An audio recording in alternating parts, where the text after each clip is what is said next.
You're tuning into Black and White Sports on YouTube. The no-holds-barred truth on sports.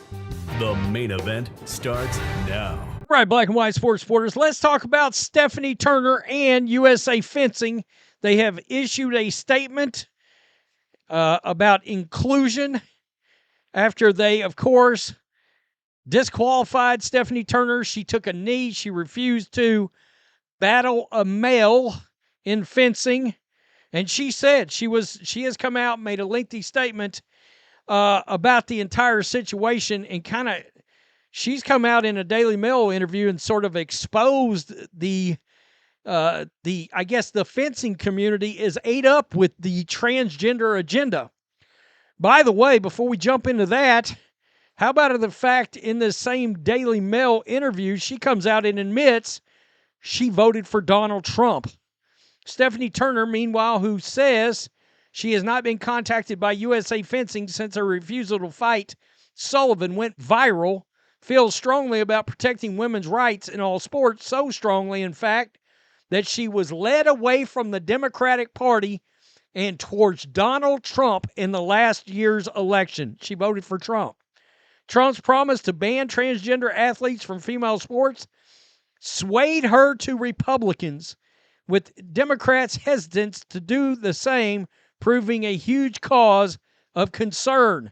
This movement shouldn't be political, but I do find that there is one party that has been totally captured by radical politics, radical social politics, that have acted as sort of a litmus test to let me know whether a politician is willing to lie just to advance their own political career.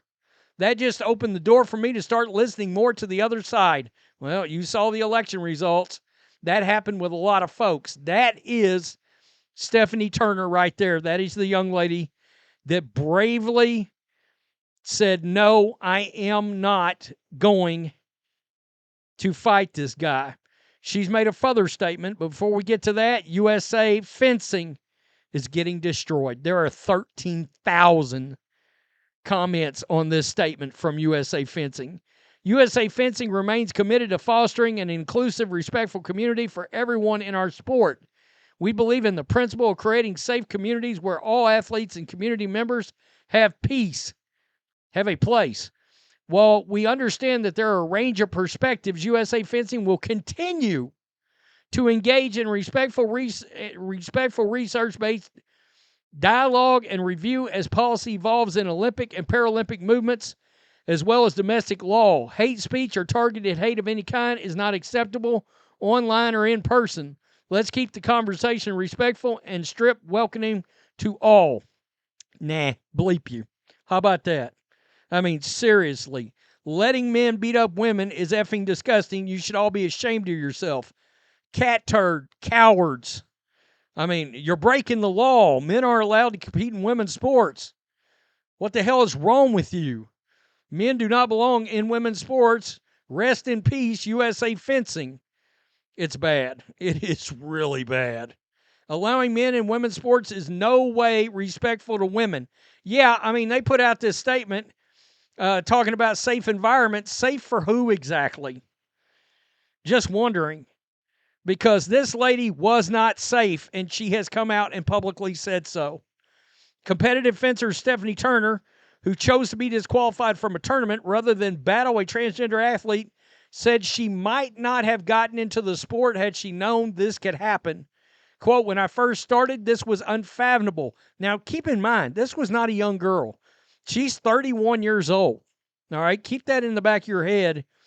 So she's been doing this a very long time at a competitive level. This was unfathomable, she told the New York Post, of competing against trans opponents. I did this for my own physical safety because this is a combat sport. What have we been saying? This was going to get into combat sports. We brought it up 4 years ago when we first started covering this topic. MMA, boxing, fencing, here we are, folks. And in competition setting, men fence a lot harder than women, and I don't want to get hurt. It makes me very angry to see what is going on, that we're going along with somebody else's fantasies. She's not wrong. She's not wrong. I've been saying it. Make asylums great again. She also expressed concern about biological males competing against women in the Olympics. A male athlete theoretically could qualify. If Sullivan gets any better, why not? She thinks this guy could make the Olympics. There she is right there. National fencing regulations allow for competition by gender identity, and the International Olympic Committee refers to individual sports regulations in determining qualifications, meaning a trans athlete could ostensibly ascend to the Olympics. That's right, because it's all based on an individual committee for each sport. We've talked about that in the past. It's not as if I can just continue to keep canceling or avoiding tournaments, because that becomes expensive, and then ultimately I'd never be able to fence if I was just avoiding every tournament where there was a transgender person. So she's saying they may be one of these transgenders in every one of these tournaments now. Turner only found out the trans athlete Redmond Sullivan, 20, would be competing at University of Maryland in College Park event the night before. Quote, I started crying because I find it to be unfair, and I was disappointed that USFA for continuing to allow this. Referring to the United States Fencing Administration's rules governing transgender participation in female sports, Turner, who competes for the Fencing Academy of Philadelphia, says she chose to kneel because, quote, I think this is a model of peaceful protest that is highly visible, and I can make the sports governing bodies realize that there are more people against these policies than they may realize.